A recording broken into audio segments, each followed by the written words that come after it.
새로운 시즌, 새로운 시작. 안녕하세요.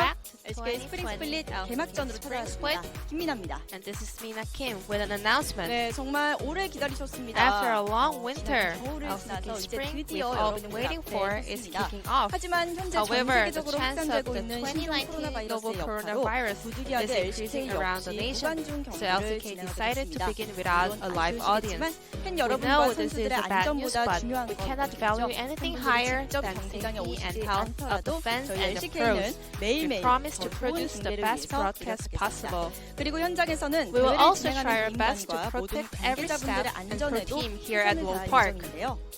경기장으로 We are 출입하는 measuring 모든 everyone's 인원의 temperature 체온을 entering 측정하고 Lowell 있으며 Park, 마스크 착용과 and wearing masks 지속적인 and 손 using hand 소독제 sanitizer 사용을 is 강화하며 mandatory. 코로나 바이러스 예방을 위해 In 적극적으로 addition, 힘쓸 예정입니다. medical staff 또한 are 골파크 on 내 site 의료진까지 and 배치하여 stand by for 안일한 any 상태까지 possible 대비할 emergency 계획입니다. situation. 골파크의 관중석이 We are waiting 지금 for 여러분들의 the day 함성으로 that we can 꽉 have a full 채워지길 Lowell Park 바라면서 again, and 새롭게 let's 단장한 begin the brand new 2020 2020 LCK Spring 지금 Split. 시작합니다.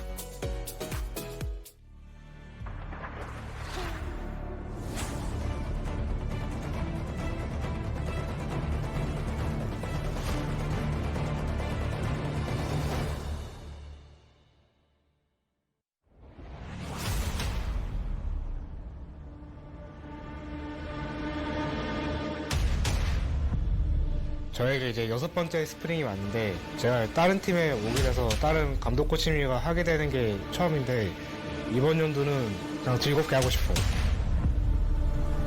작년에 이어 또 팀에 남아 드래곤 X 유니폼을 입고 또 다시 도전하게 되었습니다. 올해는 어떠한 방법으로든 무조건 잘해서 성적을 내는 게 제일 중요한 것 같아요. 1년 내내 좀 하면서 좀 많이 부족한 거나 그런 거 많이 느꼈던 것 같아요. 그래서 저도 일단 준비를 잘 해서 좋은 모습 보여줘야 될 것 같아요. 작년에 제가 잘했는데 마무리가 항상 아쉬웠어서 처음부터 많이 준비해야 될 것 같습니다. 다시 한번 정상에 한번 써보겠습니다. 시작이 좀 더 중요하다고 생각하고 있기 때문에 좀 더 진지한 각오로 임하는 게 클 것 같아요. 경기를 다시 뛸 수 있어서 좀 설레긴 하죠. 저희 팀을 응원해 주시면서 뿌듯함을 느낄 수 있도록 최대한 노력해 보도록 하겠습니다. 이번 기회가 아니면 다시 돌아올 수가 없을 것 같아서 제가 앞으로 뭐 몇 년을 더 하든 간에 마무리는 LCK에서 했으면 좋겠다라는 생각으로 돌아왔어요. 돌아와서 집 같은 느낌이 들고 뭔가 조금 설레요. 다시 돌아온 만큼 새로 시작하는 마음으로 열심히 불꽃을 불살라 보겠습니다.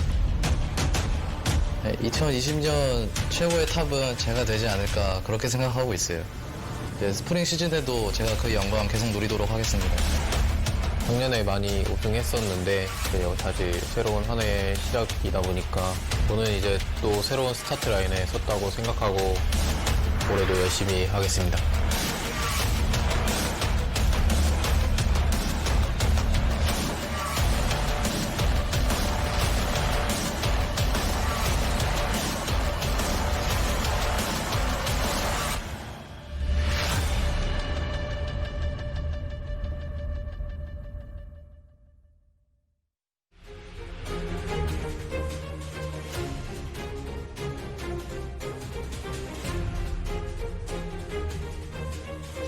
Welcome, ladies and gentlemen, to LCK Spring 2020. I'm Atlas. This is LS by my side.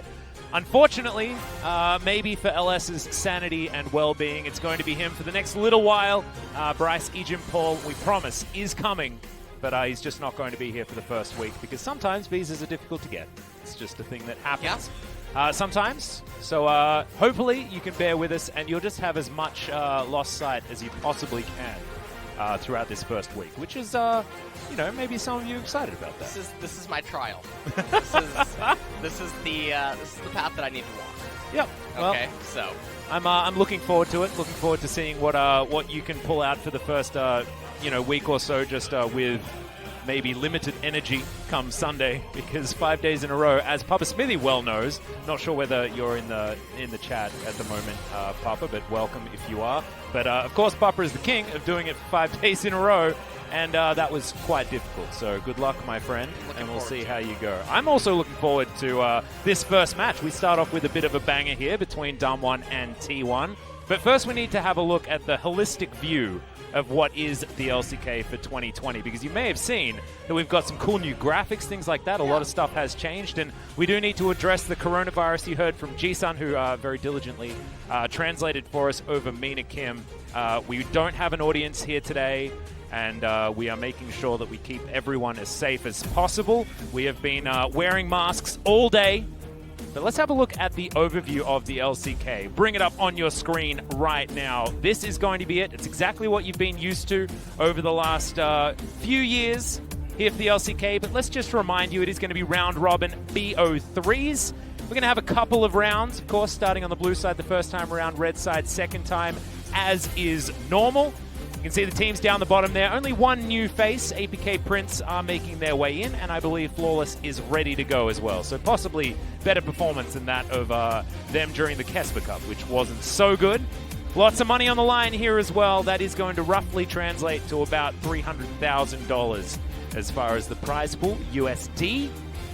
And this is something that has changed up a little bit, LS. We've got a whole bunch of new awards. Yeah, we do. We have the regular season MVP All LCK team, first, second, and third, which is actually voted on by the players, casters, head coaches, analysts, etc. So, Young Player Award. Now, this is an award that EU, NA, and I don't believe China has. This is only eligible for players who are 17 and 18 years old. Yeah, so under 19 Korean age. Yeah. Which is theoretically under 18, technically. Which is really narrow. That basically means you only have one chance to ever get the award. Well, theoretically, two chances. I believe Canyon's still eligible this year, I guess for it depends example. on when the when it tends to fall in. Because we've got a lot of really young players here, so they'll be after this award. Though, Alice. What does that mean, Alice? There is more things that I can say I'm not impressed about. You end up becoming the best mid or top laner in the league, but you never got this award? Oh, I'm not impressed. Yeah, definitely not impressed. You need to be able to get that. Like, everyone's like rapidly Googling how old Noguri is. Like, can he actually get it? I know Kane definitely ineligible. Summit not going to be able to get it. Oh, no. The entire top three of our top laners. I mean, it's not impressive at all. Exactly, and I'm glad that you're on the same page with me. Yeah, it's just entirely an issue. But also, a lot of things have changed during the game as well. I mean, the LCK awards are going to be different, but as is League of Legends as a whole. Jinx now gets excited if you kill a buff, which is kind of cool. These Trundle buffs are completely irrelevant. I believe Karma is the only one we're really looking at as far as expectations for pro play. What is your opinion about this Sona appearing in the top lane and all that sort of garbage? The Sona appearing in the top lane has not picked up steam the same way that I believe that it has in Europe and North America. I've been playing a lot of solo queue in the last couple of days, and I actually managed to get pretty high MMR. So Grandmaster, Challenger, MMR pretty consistently. Had a bad day yesterday, but aside we won't from that, go into that. Soraka's everywhere. Soraka's absolutely everywhere. Out of maybe, I don't know how many games I played in the last week, I would say probably over 100, I've only seen Sona once, and it was actually being played by Ray. Okay. And he lost that game, I think. All right, so, Ray currently playing for KT, of course, has moved back to Korea. He'll be in our second match, potentially, depending on whether it's him or Sowan. They're going to be starting out. A couple of nerfs here coming in as well. Kiana being chunked down just a little bit. Nautilus as well, bit of Q nerf. And Aphelios just lost a whole bunch of scaling on a lot of his weapons. Yeah, and the thing about the 10.2 patch is Karma is the champion that really has potential to have been influenced by this. Kiana, not really going to impact it. I don't think Korea would be looking to actually throw her into the jungle rather than just in mid lane. And the changes to all the other champions are almost irrelevant. Trundle has the position to enter in later. Yeah, okay. Especially as tanks become more mainstream, as things begin to tighten up, and maybe more balance changes in the future. Not quite in 10.3, but maybe in 10.4 or 10.5 or something, maybe the Trundle effects that entered in 10.2 can end up having an effect then. You might be able to pick Trundle into some of these like Mordekaiser Ornn comps that people are picking and things like that potentially. But let's have a look at some of the items here. Crit Cloak got nerfed. Storm Razor got nerfed, and we got a bit of a buff to Frozen Heart. Not entirely sure whether that's going to do anything as far as the pick rate for Frozen Heart is concerned. But Shelly now takes less killing, which is pretty cool. Interestingly enough, there was Finn, the EU LEC player, recently built Frozen Heart in a situation that I actually thought it was really brilliant. Okay, cool. So Ornn is probably one of the few champions that can actually build this item, but the stars sort of have to align for it. The enemy team has to have lots of physical damage champions and champions that have a reliance on attack speed. Yeah. And then he can just skip going a second ornament in favor of picking up the Frozen Heart and just combining it and pairing it with the Sunfire Cape. Well, we'll see whether or not Ornn is going to be picking up this item. You can't ornament it, which, like you say, is going to be a little bit rough, but might give it some sort of way in over here. But I think it's about time that we move towards our first matchup. T1 going to be facing off against DAMWON, and there has been a lot of changes on one side and not very many on the other. We'll go over T1 first and have a look at the players. Roach and Cuz are now making their way into the roster to join FLICKR, Teddy, and Effort that you know and love from the 2019 season. There's been a lot of buzz about Roach and Cuz. Roach not necessarily getting very much airtime when he was playing for Gen G. He was subbing into the mid lane, the top lane, not necessarily finding success there. Yep. But Cuz was a godsend for Kingzone, especially in their heyday roundabout Rift Rivals at the end of last year. We spoke about this a lot on our new podcast, The Pog State, and both of us really feel like Cuz is a player that can slot pretty effectively into Cliz's shoes. Yeah, and Cuz is definitely going to be one of the key players to watch here today. Roach, interestingly, up there in the top lane, I actually think the top meta is probably going to be favorable for him. The way that a lot of the champions are shaping up, Soraka, Set, Ornn, champions of that nature, Mordekaiser even. Yep. It's probably going to be fine to just put him on an island and have him do well there. So we'll see what the picks and bans have in store for us. Points of the match, grand opening game for 2020 LCK. T1 with a new top jungle versus DAMWON with the same lineup. T1 DAMWON's coaching staff trade world contractor Kim Jung-soo versus national team coach Zephyr. World contractor is fantastic because, of course, he brought Invictus Gaming to the World Championships and then got DAMWON to Worlds in their first split and is now moved over to SKT, or T1, sorry. That's the first hiccup that I've made, the first T1 hiccup. Unfortunate. But he has moved over to T1 now, and we'll see whether T1 is going to make it to Worlds like they did last year and like they do most years as well. This is going to be our key matchup, FLICKR versus Showmaker. I think this is an interesting one. I don't know whether I would have made this our key matchup if you put me down to it. I think there might be more interesting ones as far as how players have turned out on the roster. However, this was always an exciting one to watch.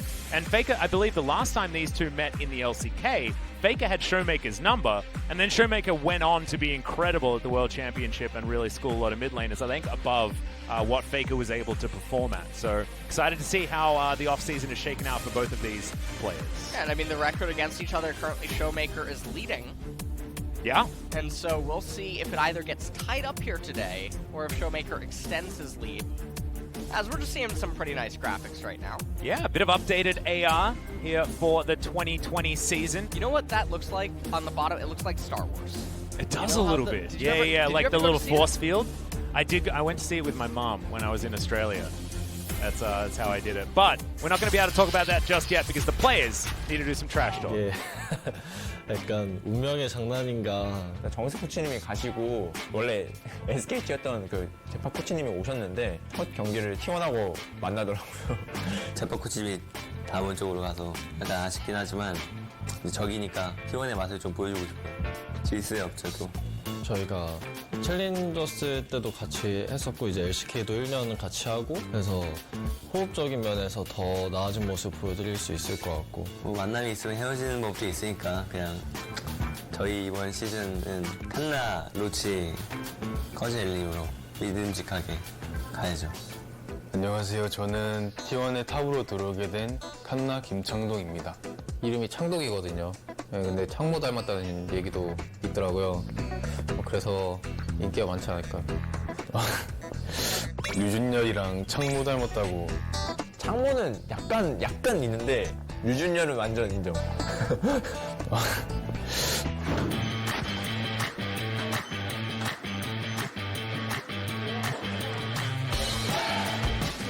제일 잘하는 답이요? 긴 선수 아니면 너구리 선수.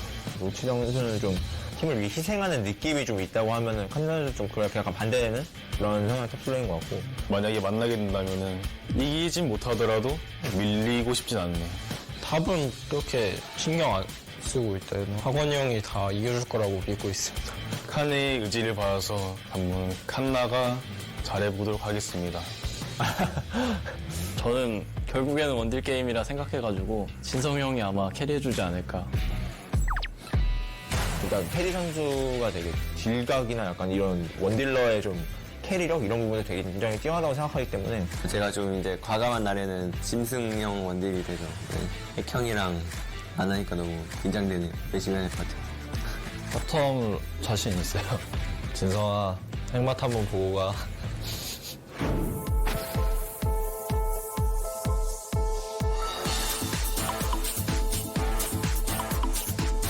플레이오프 때 페이커님한테 쫄킬 따여가지고 그냥 무난하게 그냥 다 접어주셨어요. 3대0으로 하셨어요. 쇼메이커 선수가 굉장히 잘하는 미드라이너라고 생각은 하고 있는데 다시 붙어봐야 될 것 같아요. 선수는 뭐야 항상 국밥형 미드라이너라고 되게 든든하기 때문에 페이커 선수 또 접니다. 김호수 꼭 이번에는 이겨드리겠습니다. 아니요? 그건 힘들 것 같습니다.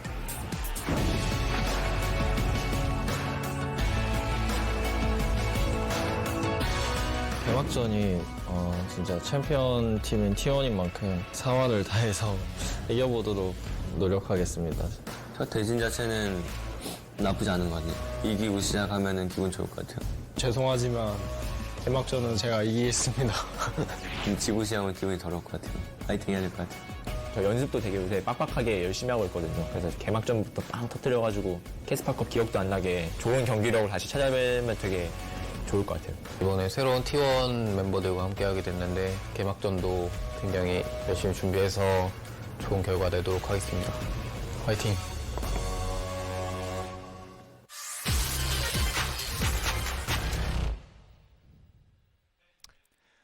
Welcome back to the caster desk. That is the Korean casters. I'm glad that we got to show you the gentleman over there, but now we're back on the screen.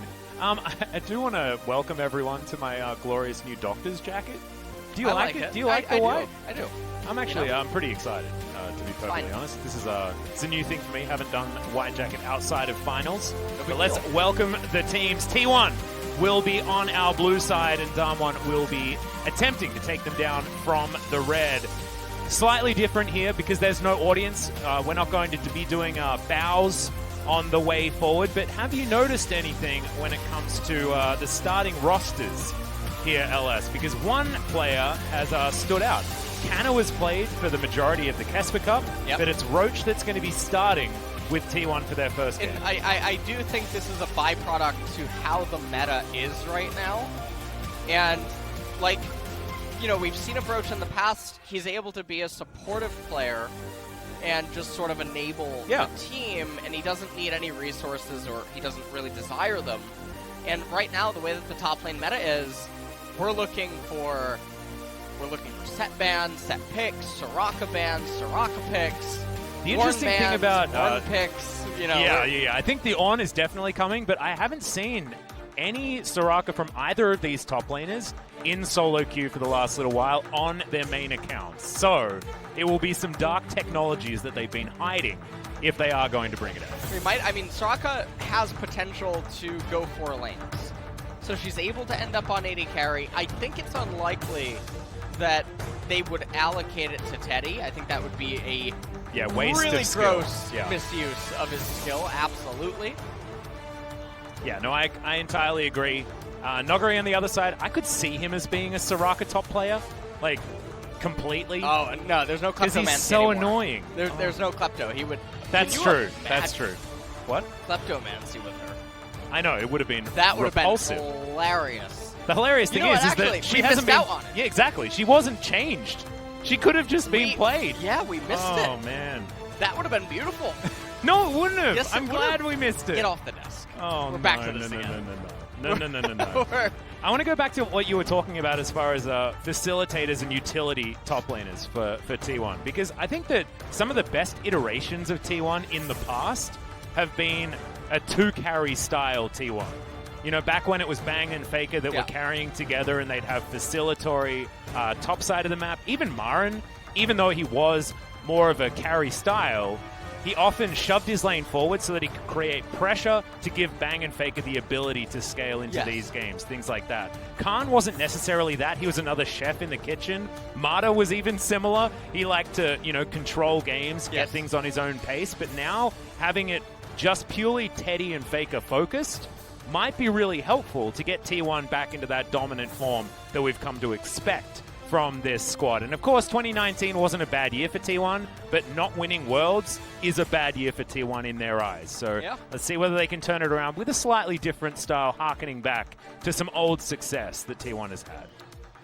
And I do believe T1 is going to be on blue side, right? Yep. Yeah, I do believe that is the order. So first pick's going to go their way. Now, I tweeted out an image just before this. Yes, you did. That drafting is going to be the main thing that I've been focusing, or I'm going to primarily focus on, because I've been doing a lot of co-streaming. And we also get to plug our podcast as well, because if you want to hear LS's thoughts on drafting, we talk about it for about 45 minutes. So the funniest thing is that image directly goes against what I talked about in the podcast. I know, it's so beautiful. In that, no, you can't just actually understand Pick Ban. That's... Yeah.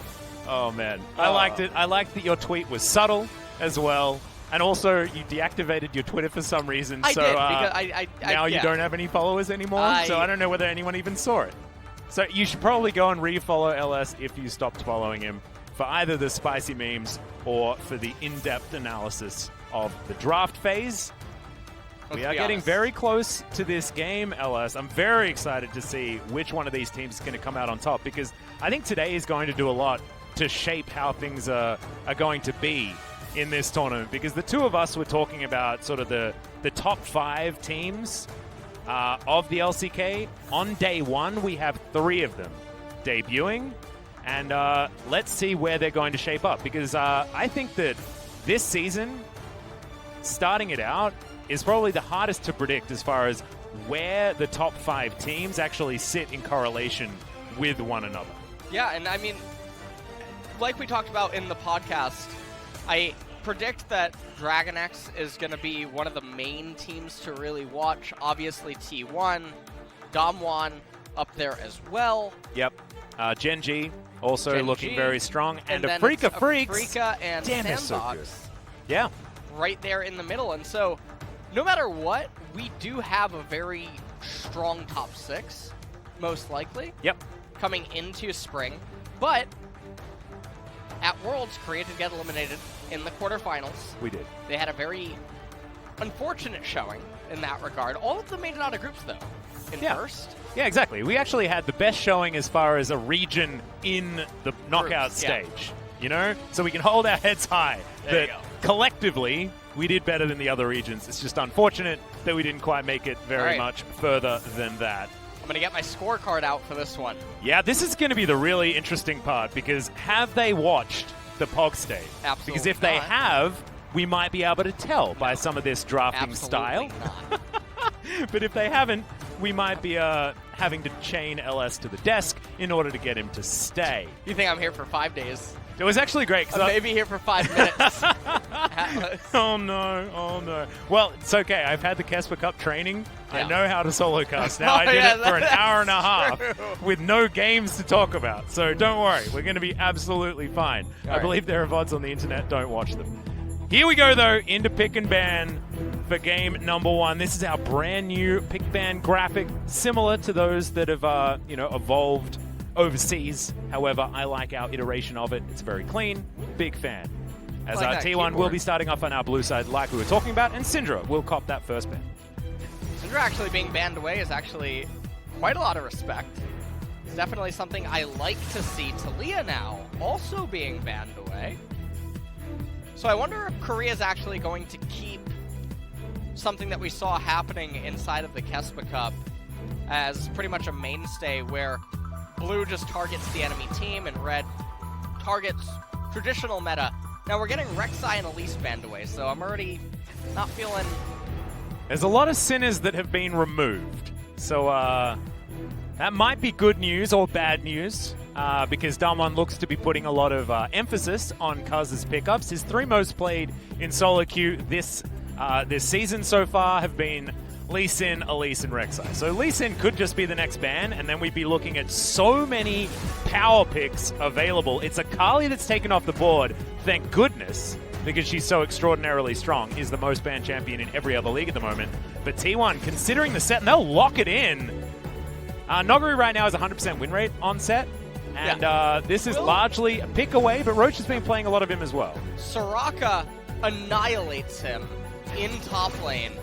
I imagine she basically invalidates him, but instead we're getting a large dose of new champions, and thankfully I have LS with me to talk about Aphelios. He is definitely the forefront of any sort of Aphelios analytics at this point in time. Ignore what Reddit has to say and ignore what he said on his stream. He knows everything about it. Misfortune also going to be picked up here. She's slated for some nerfs, but they're not exactly the biggest ones, so we're going to be seeing a lot of her come the next few weeks. We're going to be seeing a lot of all of these champions for the next couple of weeks. The nerfs don't really even phase them. So, Misfortune and Gragas now picked up for T1. DAMWON with the Mordekaiser Aphelios R1, R2, and they're rounding it out with Lee Sin, which is really interesting. Oh no. So we're already at that kind of... Yep, the sinners are coming in. The vocabulary's getting there. But, a little bit. But look at what happened. The Gragas was locked in. This is a flex pick between Cuz and Effort. Could theoretically go into multiple hands here, but likely we're going to see Roach piloting the set towards the top side. And Gragas was always pretty good into the Lee Sin. Just felt like he did what Lee Sin did, but with more options, right? Yeah, and I think the question right now that I'm asking is, do they ban Yasuo, or is DAMWON going to ban Yasuo? Are they going to respect the Gragas-Yasuo combo that used to be extremely popular? But remember, Crit Cloak was nerfed. Yep. And so that does impact Yasuo ever so slightly. LeBlanc being hovered by T1, that would be a very strange ban, because champions on T1 are already going to be incentivized to build magic resistance via the QSS that's going to be necessary for Mordekaiser, which would then cause more problems for a champion like LeBlanc. DAMWON have to decide now on their last ban. It's going to be a Nautilus. Wow, so not going to respect the potential Yasuo pick that's here. Oftentimes you'll see LCK teams very comfortably, at least in 2019, very comfortably pick a multiple AD lane situation if they have something like an Elise or a Gragas. They feel like, magic damage jungler of this nature is enough to make it all right to pick only one damage profile from your laners. Often is the case with what they think. I don't know whether it's necessarily the best choice, but still could certainly come in here as that Thresh has been banned away on T1 side, and now DAMWON with their first pickup in the second round. Braum is going to be locked in. So here's the big question. Does a mage support? No. Nope. Leona's probably up there when it comes to the tank supports though, right? She is. Yeah. She is. Doesn't mean it's okay.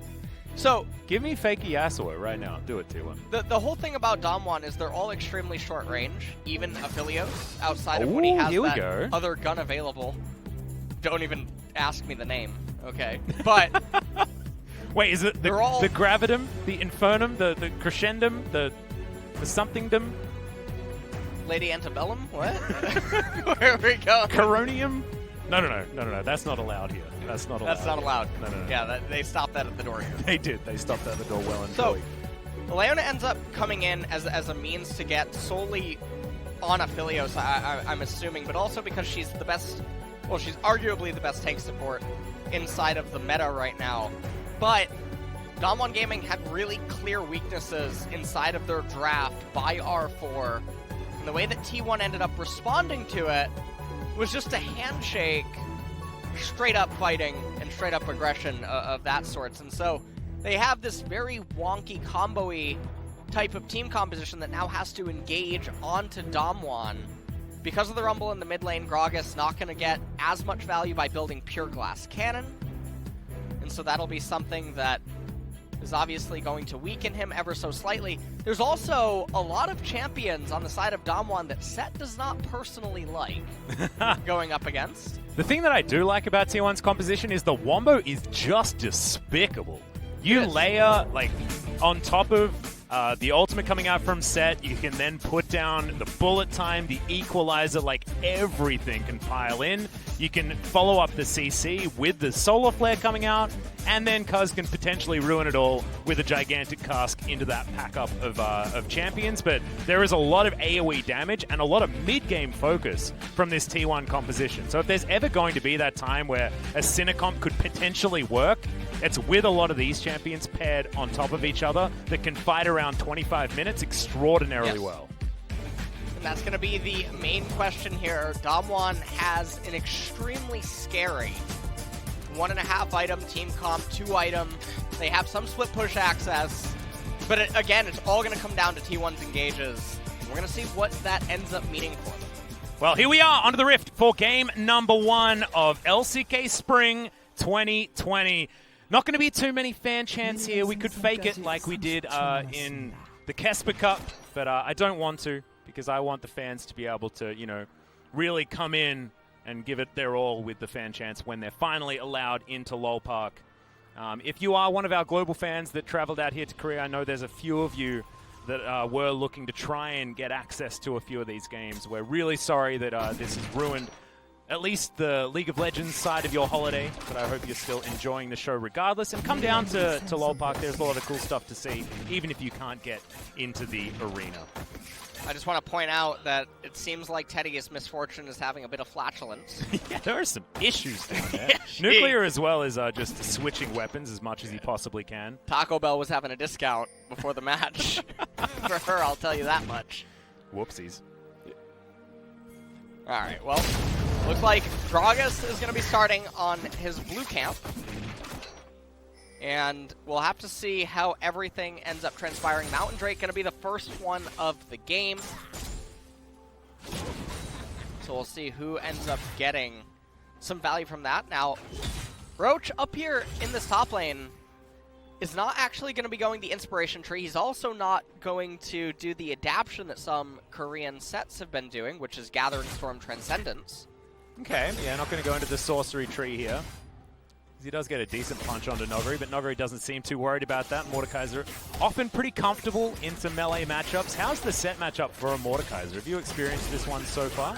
I've played it quite a bit, and I've seen it in solo queue. Set's definitely favored in the laning phase. Mm-hmm.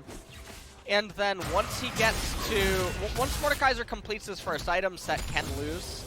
And then Set can bring it back at later points inside of the match. So Set's favored for about the first 15 minutes. And then Mord sort of takes over, depending on how Set itemizes. Now, however, because of the Rise in Mordekaiser aspect, that's a lot of magic damage.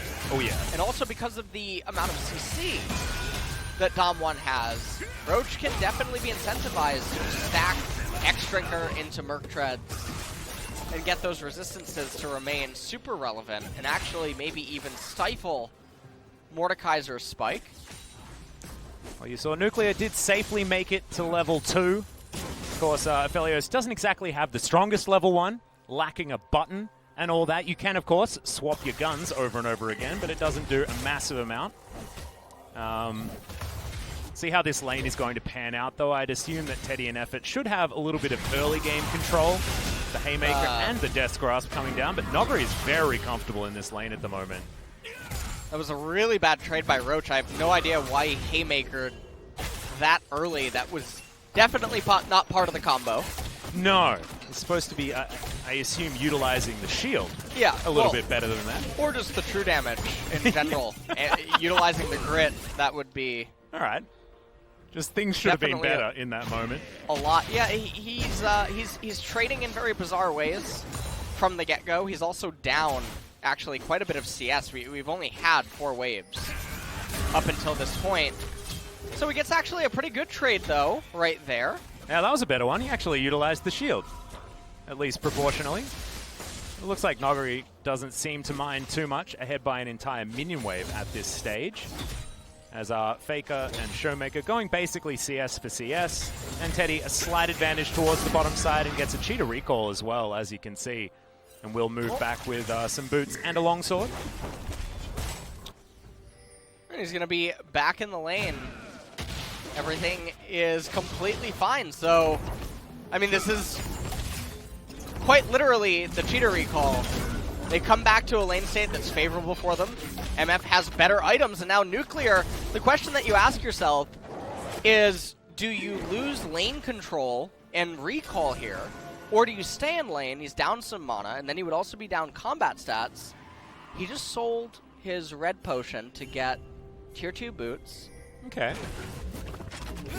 And he's changing his guns, and I'm waiting for production to tell me what that means. Still, he's doing his Aphelios research right now as Nogari lands another Death's Grasp. As I think as soon as he hits ult and Roach is like away from his turret, he's just dead. Unless he's able to get himself back to base. But this lane is going from bad to worse, to be honest. Nogari just with a whole bunch of control. Because we have to state again, was probably, that was adorable, was probably our best Gragas in 2019. He played extraordinarily well when he was, of course, playing for Dragon X. Had some beautiful compositions, even with Neon, who wasn't necessarily known as a Yasuo player. Some of their Gragas Yasuo games together were extraordinarily good. So excited to see whether FLICKR is going to bust out his famous Yasuo as the games go on, but not going to be this game, despite it being available. And Roach gets back to lane, does have himself a Kindle Gem, some extra CDR, certainly something that Set wants to be building up for himself. Well, when I see the Kindle Gem, I already feel like I'm not going to be very happy about this one, Alice. That is definitely signifying a Black Cleaver. Hey, that allows him to be the most utility-focused a Set can be. I'm okay with it. You know what? Let me break this down for you, okay? Yeah, break it down. There's a magic damage mid laner. Okay. Magic damage jungler. Yeah, but Teddy's not magic damage. Okay, Teddy. Teddy. Let me tell you, Set doesn't apply Black Cleaver to lots of targets in a fight. So he just needs to apply it to Teddy's target. There's this really cool feature that Set as a champion has. He builds up grit, and then he can expend it with his W to deal true damage to the reduced armor Got that it. is then irrelevant. You like that? You see how Yeah, no, I like that. That really combos very well. Sort of like the idea of Black Cleaver on Yasuo. It's very just good. Really not great at all for like multitudes of reasons. Okay, so that's not so good. Let's see whether Roach is going to be able to pick it up for item number 2, you know? He gets a mulligan. This is the first game of the season. Well, it's not making me think that they've actually researched that well. We have seen players from other regions as well build Black Cleaver. It's just actually bad. Yeah. Well, you know, there's always next game. As Teddy just trying to clean up some of these minions as they head towards the turret. Is going to continue to hold on to that minion lead as FLICKR does find himself the Harpoon. As the first Drake is going to go over to Canyon. Very comfortable solo there for the Lee Sin, but he has fallen down a few camps to Cuz, who's been power farming towards that level 6 mark. And has made it a little bit earlier than Canyon. Showmaker gathers his first blue, will go home, has teleport available to get himself towards the lane, and Infernal is going to come in. So we're going to have Ocean Soul or Cloud Soul for our first Soul of LCK Spring 2020. Personally, I would really like to see Ocean Soul. That's the one that would spice things up. Cloud Soul. I like Cloud Soul a lot, dude. The movement speed on ult. You just like it because it matches your jacket. And it's also really good on Mordekaiser. Because he gets to book it after you in the Death Realm, you know? It's pretty cool. Not so great on Showmaker, who gets to, I guess, run fast for a bit until his Realm Warp goes off, and then he basically doesn't have the movement speed after he's teleported, which doesn't feel great. But Nuclear could utilize it. I think it's alright on DAMWON's side. T1, of course, can utilize it very well, especially FLICKR. Able to throw down the Equalizer and then chase after anyone with extraordinary speed. effort as well, as engage power will be heightened. But I like that both of these compositions to start off our season have very different modes. I feel like we're looking at a DAMWON that wants to try and scale and a T1 that wants to find the mid-game fight. But it looks like DAMWON are looking for it first. That's a disengage equalizer as Hoyt's still going aggressive. Finds one of the knockups there onto Effort as the Death Grasp comes back. Good flash comes out there, but Effort very close to getting stunned. The barrel for the slow is good news as Effort gets into the brush, but I think he's just given himself up for the ghost, as T1 will suffer a first blood loss with their support being left to the Wolves. Yeah, I have no idea what Effort was just doing. He Zenith bladed in, but it didn't look like he was on the same page as the other T1 members. I'm just going to take a look at it. They're doing Scuttle Crab, and then FLICKR wants to clear the control ward, and also, Cuz just used some abilities. FLICKR almost had his rumble bar completely full as well. This was just very peculiar. I have no idea.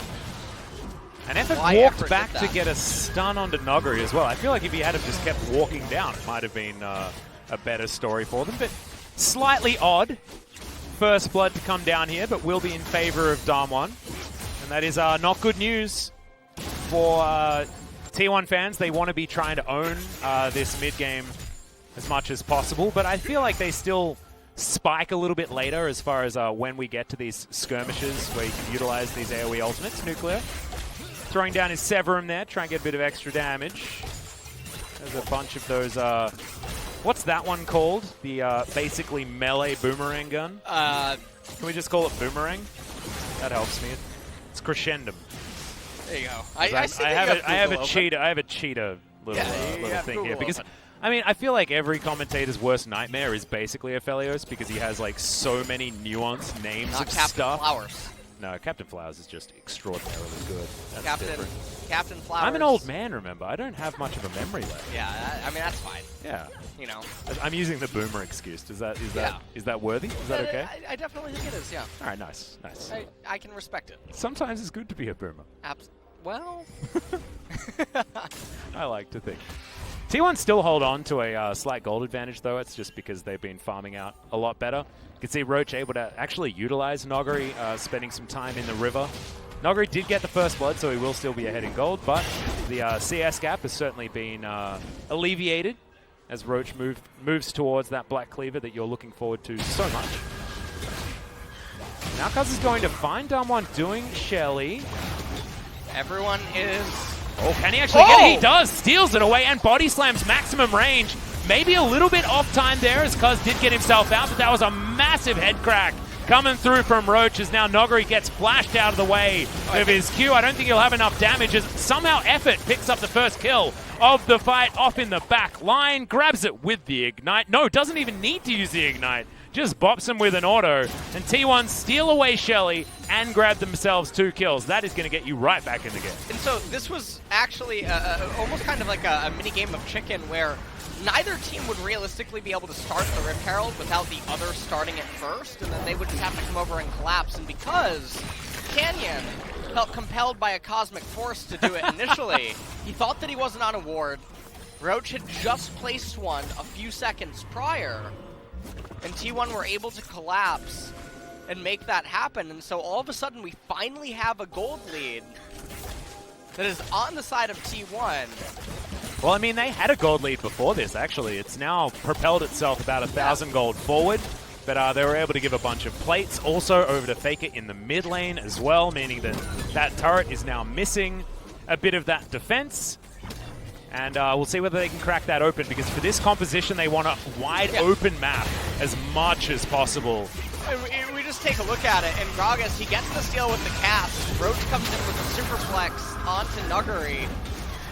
And then right there, Effort actually landed a beautiful solar flare, avenging his death from earlier, as Mordekaiser eventually was made quick work of, despite trying to bring Set into the Shadow Realm. Yeah, and I think he could have used that one on Cuz a little bit earlier to deny the steal away of Shelly there. Of course, some of what we see Mordekaiser utilize the most for in pro play is to just get junglers out of any sort of smite contest so that you can guarantee objectives.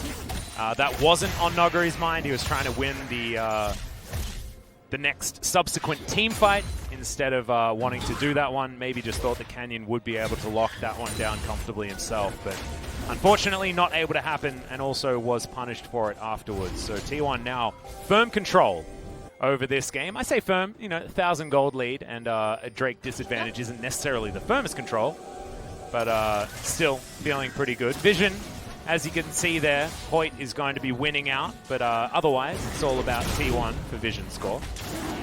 T1 now going to pick themselves up an Infernal Dragon, and then we're going to get the real prize, which is... If we start the 2020 season, we do. We get Earth, Wind, and Fire. Love it.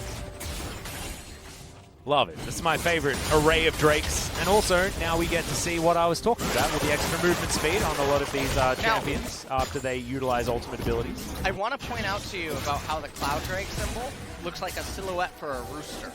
It does a little bit. Right? Or a cockatoo if you're in Australia. Exactly. Yeah, it just needs to be yellow. You pointed out earlier that the Ocean Dragon looks like a plesiosaur. Yeah. So Plesiosaur, I believe, is the one. We're learning what their evolution is coming from. Uh-huh. So. The plesiosaur, for those playing at home that don't know their dinosaurs super well, it looks like the Loch Ness Monster. And I believe it was that big thing in Jurassic World that murdered the T-Rex at the end or something like that. Sorry to give away spoilers. It was one of the dinosaurs, and he just came up and ate it. As Roach is just punching a whole bunch of these minions. We'll clear out this minion wave very comfortably. Control ward around near that alcove to stop any funny business. And T1 just happy to play this one out. They've in fact got the game state to a pretty decent clip for themselves, and now able to play around objectives as they move towards their power spikes. Leandres has picked up the first item here for FLICKR. Does so much work for the Rumble.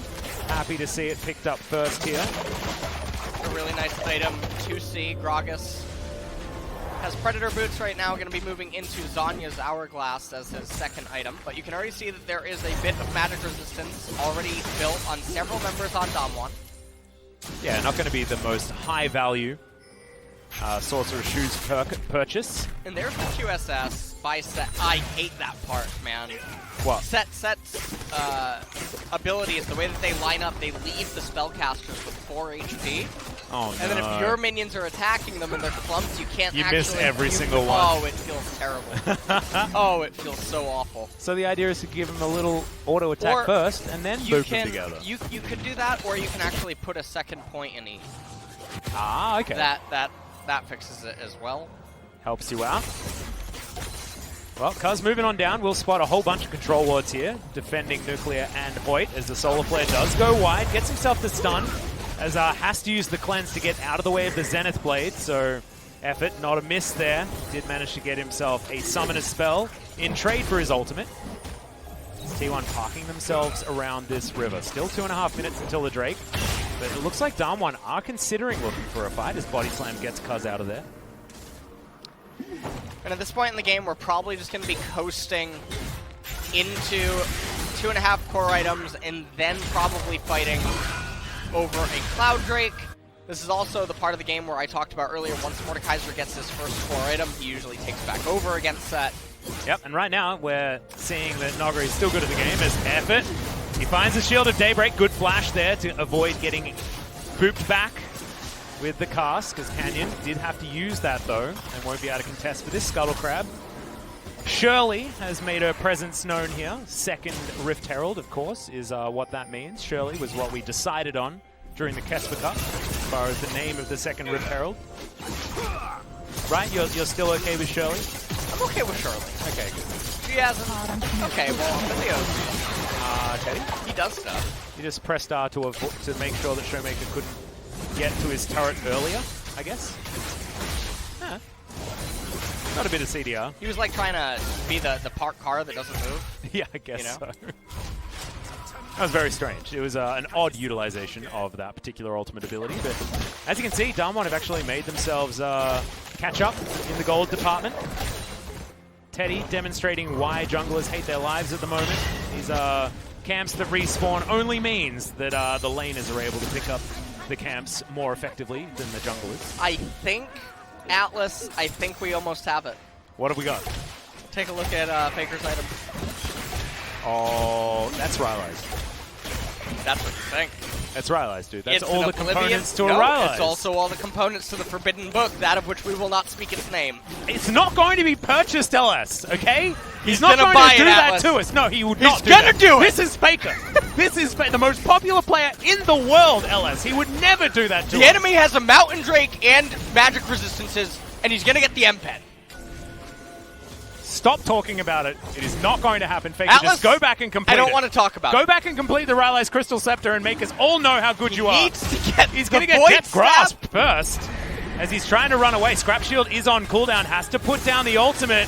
Equalizer not necessarily working as Nuggery puts him in the Death Realm, and then in the Death Chamber immediately afterwards. Roach throws down the ultimate though, and that's going to be a kill going over to Teddy. Effort goes golden, trying to keep himself alive, but the Calibrum is there coming in from the backline of Nuclear, helps take down that kill. It is going to be Canyon that secures it in the end, and this is a big win for DAMWON as Shelly is getting to work in the middle. Shelly is furious right now. Oh no! Oh no! Oh no, You saw FLICKR's it. let us down.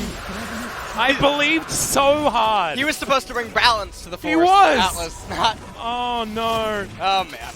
I'm just Well. imagining FLICKR now saying that he had the high ground, but he just died. Look at this moment. Mordecai and Nuggery came in, he told him don't even try it. And just like Anakin, he'll get burned alive on the lava. It's exactly what happened. Oh no. Roach comes over to try to do some stuff. Now this is actually bad news bears for T1's team composition.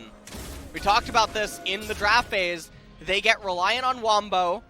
FLICKR and Cuz both not going to be getting to deal a lot of damage because you've incentivized the opponent to build magic resistances. They also happen to win the lottery by rolling a Mountain Dragon. That amplifies it ever so slightly, but when you build something like Oblivion Orb that gives you the magic penetration, and then you're going to complete it into Morello, you're going to lose out on a lot of value from that M-Pen. And now all that you're really getting is Grievous Wounds. No one cares about that. Okay? Well, I mean, these team fights aren't being you conducted saw via sustain. there is 1/5 Yeah, of break it Nuclear's kit Okay. that gives him healing, okay? Oh, okay. On Q and auto attack. Yeah. All right? Meaning Yeah, that 8%, by the having way. that denial, What's 8% of 300? a rather small number. Yeah, thanks. But it is still a number. Okay. Is it above 0? Yes, it is. Therefore, Morello doing something. As Severum trying to get work done onto Teddy, but he just boops him.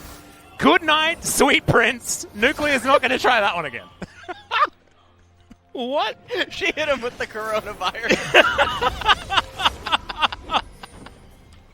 Wow. Oh, no. Wow. And Teddy had just completed Infinity Edge. That's when Nuclear like presses tab and goes, oh. Oh, no. Oh, no. That was pretty impressive, the amount of damage that I'm at. Yeah. That's what happens when you crit and press Q at the same time, I guess. You know what that just reminded me of? Did you ever play Super Punch-Out? Yeah, I did. You know Narcissus Prince? Oh, I don't how remember he the looks names. really Damn. fancy. Yeah. And like dancing. That's how Yeah. Aphelios just Oh, looked. and that dude, Yeah. you can actually catch him in like an animation Yes, lock yes. and kill him like basically instantly. Yes. Oh, that is what happened. But Nuclear's the one that killed himself on an MF. He walked in, he's like, look at my cool lifesteal gun, and then died. Yep. Well, yeah, that was a subpar maneuver. You can see actually, as far as the CS is concerned, Showmaker doing great things, now able to take solo gold by killing that turret as well. He's the one true part of the force as we have a look at the pro view. Okay, well. That was a big old crit. Look at a third of his health. I like how Teddy, there was no reaction whatsoever. He might have just said too easy or something. There it is. Little The sentry first of the turret season. coming out there as Nuclear's got his melee gun and switches to the Gravitum here, trying to deter effort from clearing out his ward. Does so effectively. As now he's going to face check Cuz. Barrel comes in, gets a flash out of the 80 carry. It's exactly what you want. Cuz at the right place at the right time. And also, Roach looks like he's transitioning into tank set. He has now picked up the Spectre's Cowl, probably going to go into the Spirit Visage, and then go on from there while just relying on the Black Cleaver. And I mean, this makes the Cleaver even worse of an item. But I do like Spirit Visage on set. I do like it, yeah. Given his extra health regen that you get from your grip, it can work out. Much like building Spirit Visage on Garen, if you're a Garen player, just feels great to get your health back so extraordinarily quickly. See whether Roach is going to be able to deliver some of the tankier members of DAMWON into the team, because I'm looking at it and I'm thinking that as soon as he tries to throw down the ultimate, Noguri just puts him in into the Death Realm, and then he isn't able to do that AoE damage because he's now away from everyone, and that AoE isn't going to be as effective. And Noguri's going to be the target for that. So Roach, you can see he's built a QSS immediately, trying to make sure that that isn't going to happen. And we'll see whether DAMWON can fight around that effectively to get their team fight working. Otherwise, T1 might be able to get their wombo that they're looking for. It might be on the cards right now. It's 4 members of T1 now hanging around this Drake that's going to be spawning in 10 seconds time. And this is what it really is going to come down to, is what is T1 going to do as the game keeps developing? Because from this point forward, DAMWON's team composition is going to keep getting slightly stronger. Yeah, Death Realm coming down at exactly the right time for Noguri to deny a lot of that work, as he does use it on the Leona. The 1-for-1 trade is going to be top for support, though, so something that T1 fans are going to be pretty happy about. Now 4 members of T1 not with position on this Drake. DAMWON have decided to pick that one up. They've got the Crescendum turret down. Canyon safeguards himself back to his team, as now it's going to be a smite fight. Great door to be held up there from Hoyt, as the Dragon is going to reset. Faker goes golden and flashes to get himself out of the way. That gets him out of the ultimate from Braum as well, and they're able to secure that Drake. So 2 Drakes apiece for both of our teams. And this is a really key victory for T1. It denies DAMWON that match point Drake in order to get the Cloud Soul anyway. Yep. And they keep themselves afloat at a really key moment. Mordekaiser not super online yet into becoming a behemoth to threaten so much more than just currently Death Realming and killing one and then dying immediately after. Yep. He's still going to need more. Oh no, they got Teddy. Yeah, got another fight. Teddy stays alive for a little bit longer, but Noguri is eventually going to be able to grab him. I believe that was with the passive, as the stun then lands onto Effort. Baron. It's a 1-2 punch onto the bottom lane, and DAMWON should be able to get the Baron. Are they not going to start it? Maybe they're just looking for some more kills here. Faker does have ultimate very, very soon. Fighting in the pit could be dangerous. Noguri has Death Realm available, so they could Death Realm Cuz, and also with the Philios and Leandries on Mordekaiser, plus Rise, this Baron melts like no tomorrow. Now, I know this about a Philios. The red thing, Baron doesn't like it. Yeah, no, that's a good one onto the Baron. Absolutely right. And you can see it's going down very, very quickly as Roach, I mean, he can get himself in there if he wants to, and does dive on forward, finds the showstopper, gets it into the backline, doesn't do necessarily so much damage, as the face crack isn't enough, and Roach is going to flash, but still die from the auto attack that was in the air. And now Faker, he tries his hand at stopping this Baron as well, but he's in the Death Realm, and Noguri is going to put him into the ground once again. Effort and Cuz now trying to stop the next attempt on the Baron, but they're just going in one after the other. This is not the coordinated play we want to see out of T1. As now DAMWON just turned one more time. Effort going to be punched into the ground. One more. It is going to be the ultimate. The bullet time coming out from Teddy that secures the kill onto Hoyt, but it's not going to secure the Baron. And DAMWON do put that one away. 3,000 gold now the lead, and that is only going to expand. And let's take a look at how this all actually ended up happening. T1 wanted to get the gold, and the flash cleanse out of Teddy ends up bopping Canyon, but in doing so, Noguri able to get onto Teddy, got the 900 gold shutdown, by the way, as that Effort shortly thereafter was locked up. We watch how this follow-up fight ends up being sequenced. Roach goes in for the superplex onto the team, ends up actually pulling them out of the equalizer. Yeah. And so a little bit of anti-synergy there. Set dies inside of the wall, as then Faker gets dogged down by the Mordekaiser. And at this point forward, we're going to look at the items. This is where things start becoming more and more scary for the champions on DAMWON, whereas Rumble's gonna be basically the same. Set's gonna be the same. Gragas Another is the team same. fight here into the mid lane as the equalizer was already down. Nuclear threw out the ultimate, and Showmaker's going to be able to complete that kill. 2-0-4 now on the rise, who is quietly destroying this game. He Flame Horizon Faker at 29 minutes. That's pretty nutty. I mean, the Rumble hasn't been able to farm as effectively as this map has gotten shorter, but still, that is a lot of minions that this Rise has been able to kill for the first 30 minutes of this game. And now DAMWON with the Baron buff are going to push towards this outer turret. 3 items now completed on the Aphelios as well. He is very strong and only going to get stronger as this game moves forward. Having a look at the guns he's got himself the Graviton. Helps slow everyone down. See whether he can get those roots in place with the Q as well, whose name I am never going to remember.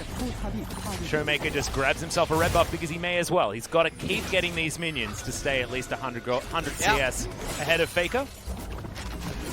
And I feel like this is the Showmaker that we saw at Worlds, not the Showmaker that we saw in the LCK playoffs. Yeah, and I mean, right now, DAMWON are just in such a commanding lead, and it's because 4 champions on the side of T1 have peaked.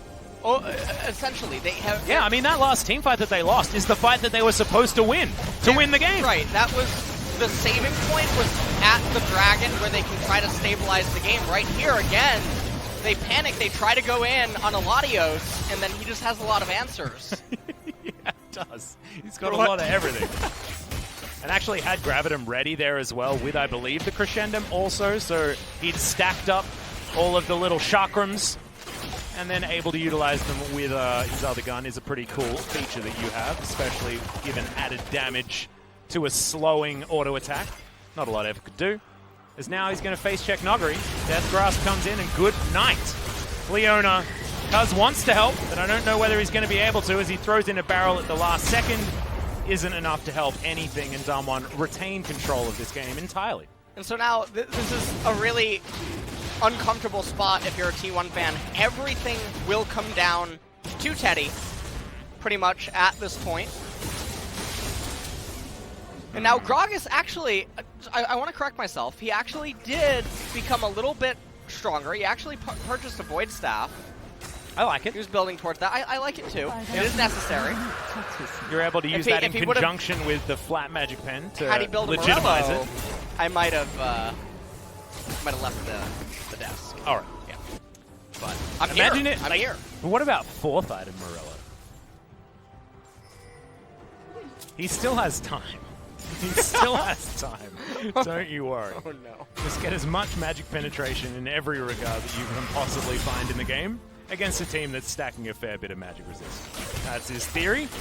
Noggery is just gigantic right now. He has himself an Oblivion Orb for some reason as well, just to add to some of that flat magic pen that he did not need, especially not against Adaptive Helm that Roach has already picked up.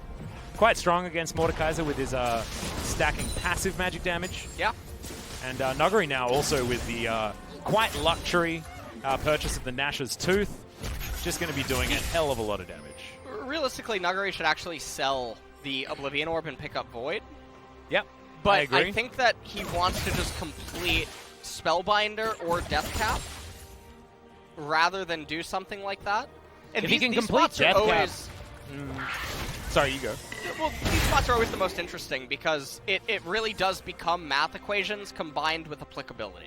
And also when you want to fight as well, because if he needs to have a power spike now, then and he can't complete something like the Rabbidan's Deathcap, then maybe he does have to think about selling something to either, get as powerful as possible. I mean, or even buying Morello, the Forbidden Book. Well, to be perfectly honest, there is a way that is going to be the best option as far as getting as much bang for your buck is concerned, given a specific moment. I believe when I was co-streaming LCS, I could just tell when someone recalled, based on their last recall, that not enough CS had been acquired, game timer, etc. They purchased Morello for a fight that needed to take place, and that was going to be the best bang for their buck they could get at the time, even if the item itself wouldn't be super ideal.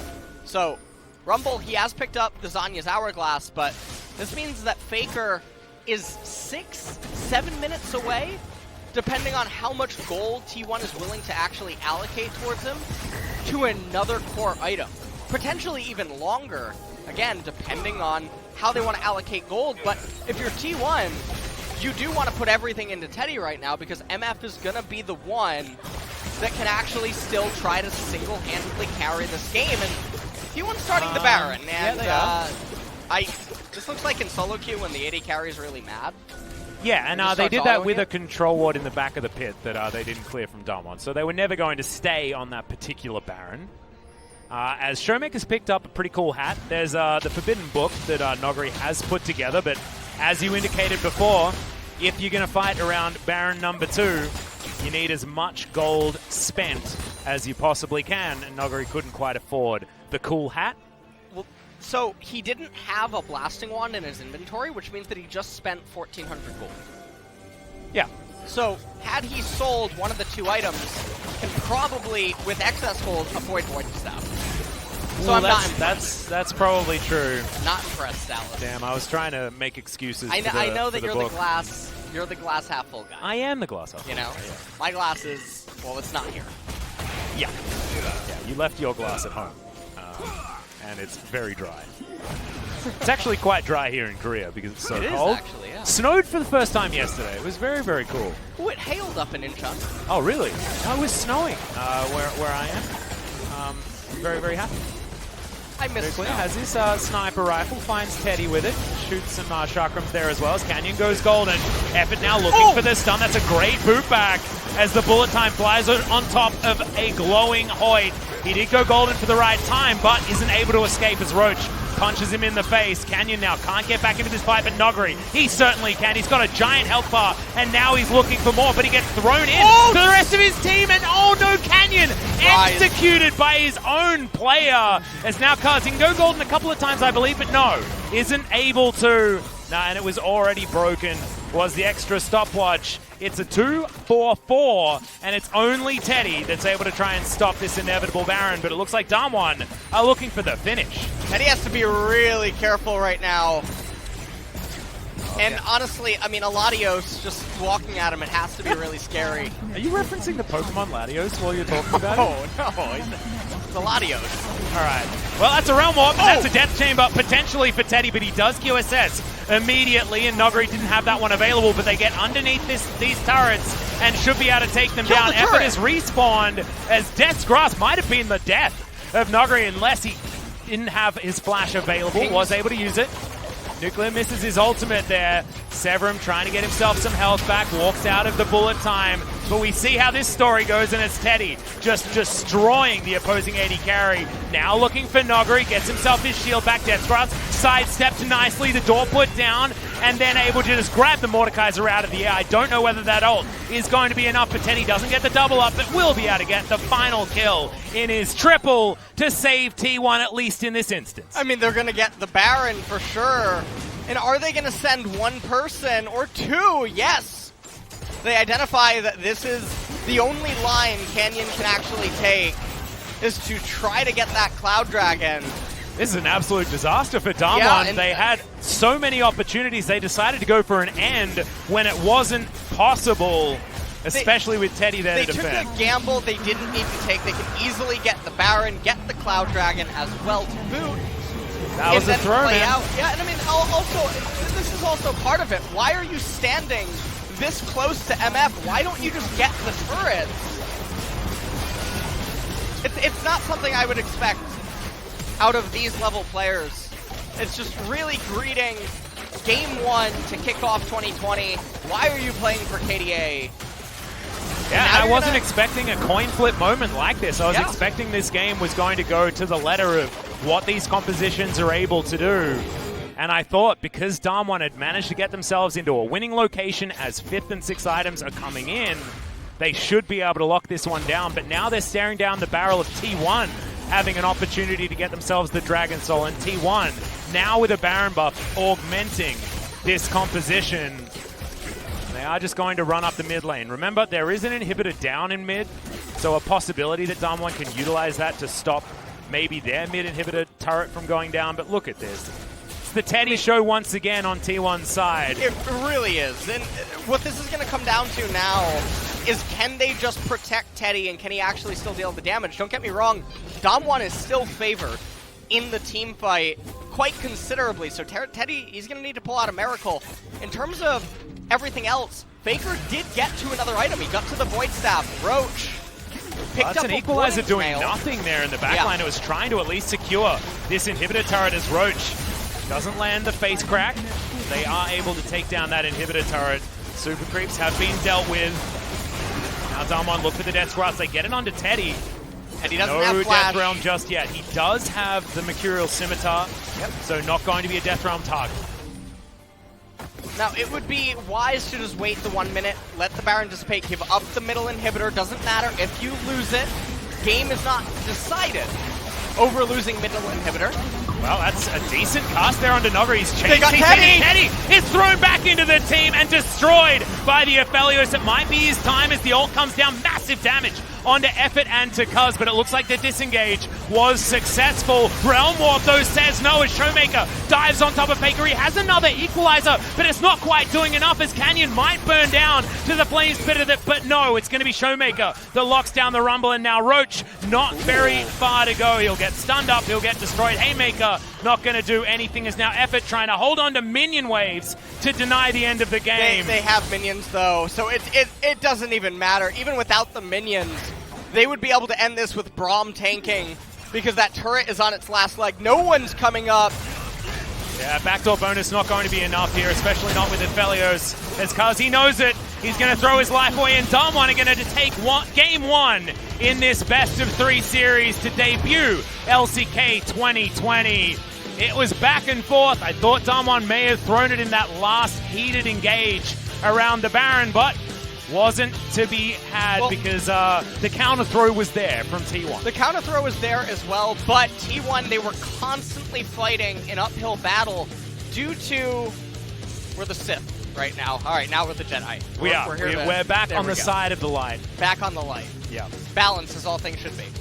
You know, so in terms of what went on this game, T1, they have a really strong 2-item spike on their champions. And they even accelerated, actually, with the early game, getting the plates, getting some of the kills and whatnot.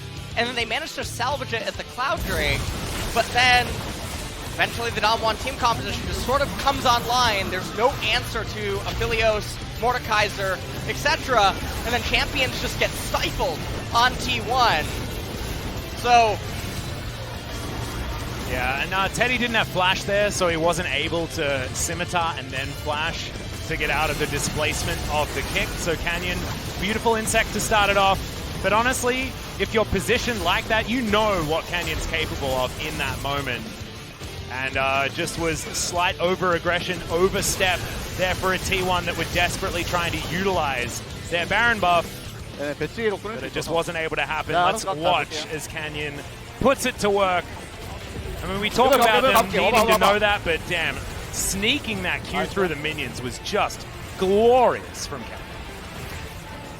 Managed to get in there, do what he did to MF, and like you said, Teddy didn't have Flash available. They shouldn't have been posturing like that. Wasn't the end of the world, even if they don't get the inhibitor. Either way, actually, DAMWON can either concede it, or even if SKT get it, again, it's not the end of the world, so why are you positioning like that? Yeah. Game number 1, the draft plague that I was worried about coming into this series for T1 seems to continue. It seems to be very real. Having a look at the goal difference here, it was basically what we were expecting out of both of these teams. You can see T1 with a slight advantage as we headed towards the mid-game, but then it was all about DAMWON. They had some hiccups, but otherwise things did work out based on what these compositions should have been capable of. I think it was beautiful watching Noguri playing the Mordekaiser. He really did hold on to this game, much like we were expecting Noguri to be able to, certainly showing that he is part of our dynamic trio of top lane talent. Used to be 4 players, but Khan has left us for the LPL. The LCK Hydra is what we'll call it now. There you go. Very the Hydra? The Hydra. The 3-headed Hydra? I think I get it. You like that? I'm okay with, We'll go with Hydra. Yeah. Okay. Well, ladies and gentlemen, that's going to do it for game number 1, but still plenty more LCK action coming up as we try and conclude this best of 3. Can T1 fight back against DAMWON Gaming, or will it be a DAMWON 2-0? We'll have to find out after the break.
네, 배치기로 끊을 수 있어서.